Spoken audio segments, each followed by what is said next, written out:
So in this video, I'm going to do a real-time walkthrough, talk-through of how I've achieved my winter basing and what works for my army.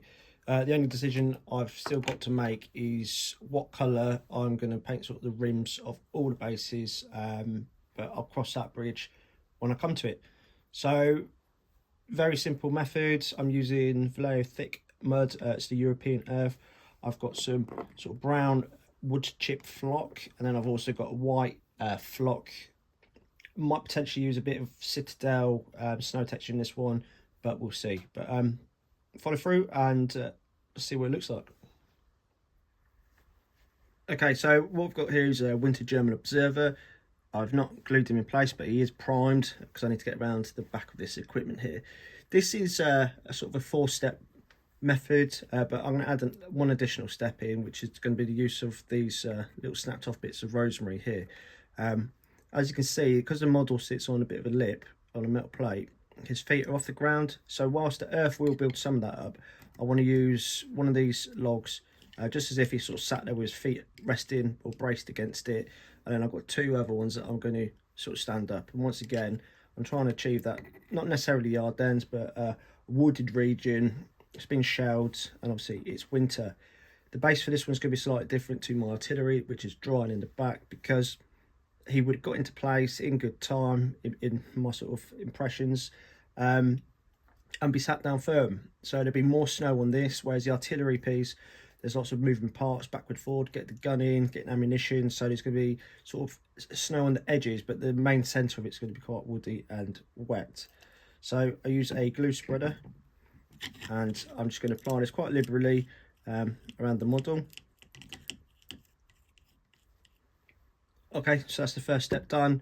Now if we put our character back on, you can still see that his feet are slightly proud. So I'm going to use some glue, and I'm not going to use this spot stick because it's really streaky and I don't like it. So I'm just going to use some poly cement, and I'm just going to run it along the areas that I want my trees to sit into. And although you don't need to move extremely fast in this step, it does help to try and get as much in prior to that adhesive, the Vallejo earthen texture drying, because it also acts as a glue. Okay, and this is going to be a bit of a pain now when it comes to painting, but it is what it is. Right, so that's kind of like the impression I want to give. I'm relatively happy with that. Now I'm going to add some of this brown flock, and just like that annoying chef, just give it a little drop in. Right, that's the wood chip down, so that sort of masks the earth underneath for the most part.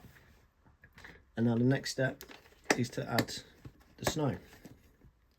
So same again. This time, I'm going, well, like I said before, a bit more liberal my application of it.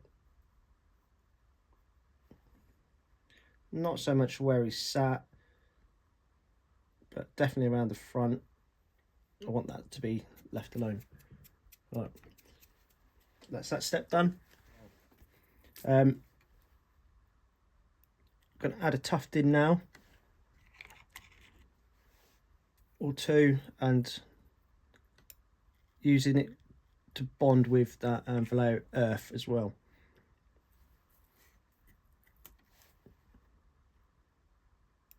And that'll keep it in place just like any sort of super glue would.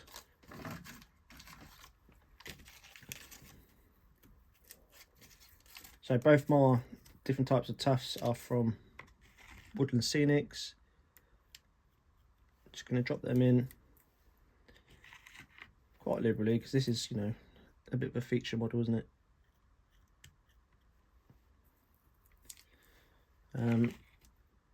Let's get one down the front, and let's apply a couple of smaller ones at the back.